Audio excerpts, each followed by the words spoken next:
اعوذ باللہ من الشیطان الرجیم بسم اللہ الرحمن الرحیم۔ اسلامک یوٹیوب چینل پہ خوش آمدید۔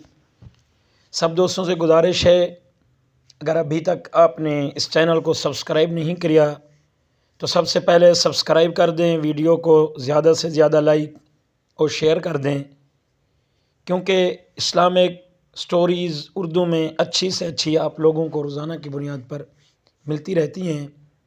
تو چلیے آج کی سٹوری کی طرف۔ دوستو، قدیم عربی حکایت کا اردو ترجمہ ہے۔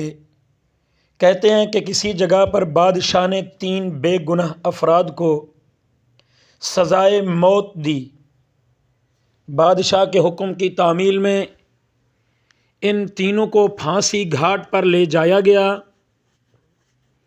جہاں ایک بہت بڑا لکڑی کا تختہ تھا، جس کے ساتھ پتھروں سے بنا ایک مینار، اور مینار پر ایک بہت بڑا بھاری پتھر مضبوط رسے سے باندھا ہوا تھا۔ ایک چرخے پر وہ پتھر جھول رہا تھا۔ رسے کو ایک طرف سے کھینچ کر جب چھوڑا جاتا تھا تو دوسری طرف بندھا ہوا پتھر زور سے نیچے گرتا اور نیچے آنے والی کسی بھی چیز کو کچل کر رکھ دیتا تھا۔ چنانچہ ان تینوں کو اس موت کے تختے کے ساتھ کھڑا کیا گیا۔ ان میں سے ایک عالم دین تھا اور ایک وکیل تھا، اور ان میں سے تیسرا ایک فلسفی شخص تھا۔ سب سے پہلے عالم دین کو اس تختہ پر عین پتھر گرنے کے مقام پر لٹایا گیا اور اس کی آخری خواہش پوچھی گئی تو عالم کہنے لگا، میرا خدا پر پختہ یقین ہے، وہی موت دے گا اور وہی زندگی بخشے گا، پس اس کے سوا کچھ نہیں کہنا۔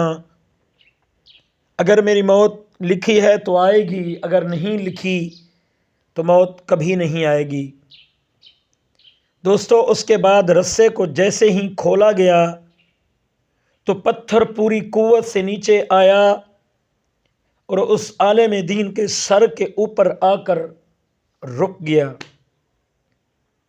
یہ دیکھ کر سب حیران رہ گئے، اور عالم کے پختہ یقین کی وجہ سے اس کی جان بچ گئی اور رسہ واپس کھینچ لیا گیا۔ اس کے بعد دوسرے نمبر پر وکیل کی باری تھی۔ اس کو بھی تختہ دار پر لٹا کر جب اس کی آخری خواہش پوچھی گئی دوستو، تو وہ کہنے لگا، میں حق اور سچ کا ہمیشہ ساتھ دیتا ہوں، اور جو جیت ہوتی ہے وہ ہمیشہ انصاف کی ہوتی ہے۔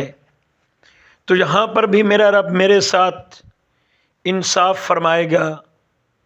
دوستو، اس کے بعد رسے کو دوبارہ کھولا گیا، پھر پتھر پوری قوت سے نیچے آیا اور اس بار بھی وکیل کے سر پر پہنچ کر رک گیا۔ پھانسی دینے والے اس انصاف سے حیران رہ گئے اور اس طرح اس وکیل کی جان بھی بچ گئی۔ دوستو، اس کے بعد اب تیسری باری اس فلسفی شخص کی تھی۔ اس کو جب تختے پر لٹا کر آخری خواہش کا پوچھا گیا تو وہ کہنے لگا، عالم کو نہ ہی خدا نے بچایا اور نہ ہی وکیل کو اس کے انصاف نے۔ دراصل میں نے فلسفی طور پر غور سے دیکھا کہ رسے پر ایک جگہ ایک گانٹھ ہے جو چرخی کے اوپر گھومنے میں رکاوٹ کی وجہ بنتی ہے، جس سے رسہ پورا کھلتا نہیں اور پتھر پورا نیچے نہیں گرتا۔